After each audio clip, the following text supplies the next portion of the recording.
Aizay, salut daholo, c'est Ismaël là. Misy maquette vao soratako ty dia vao hanao ny enregistrement mihitsy zay io dia hoentiko nareo satria ho alefatsika any amina olona ray any amina artiste anankiray izy ty ka mijanonareo raha tianao ho fantatra hoe iza lay andefasantsika anazy. Let's go! Tonga dia teneniko aloha hoe mety choqué ny sasatsasany aminareo le thème fa les vrais savent que nena le zavatra tsy de resahany reny mihitsy no tena to dia tiako resahana be.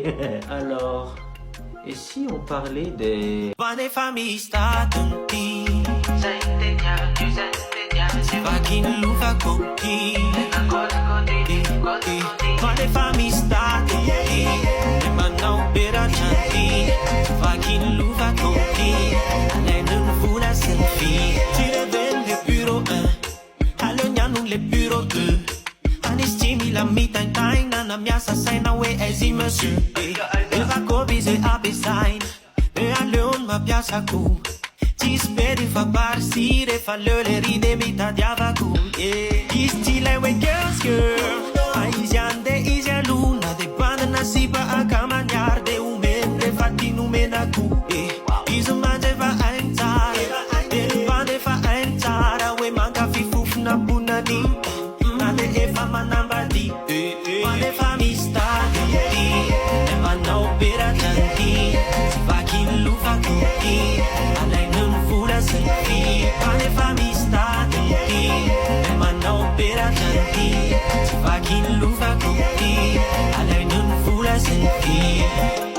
Ok, j'aime bien comment ça sonne jusqu'ici. Normalement, et ton petit deuxième couplet, nous tout que n'y a fatara d'arrêt, filina ni zarsan.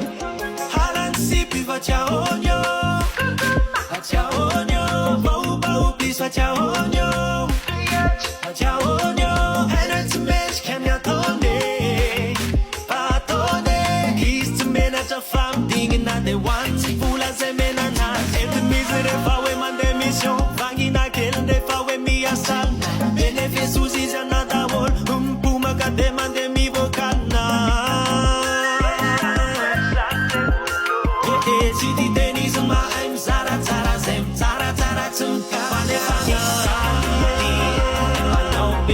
Ok, bon, ça va, vous l'enregistrez cette deuxième fois. Après, il va y en avoir tout le monde. Oui, tu filmes l'élection foot.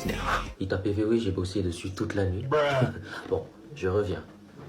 Ah ouais, ça y est.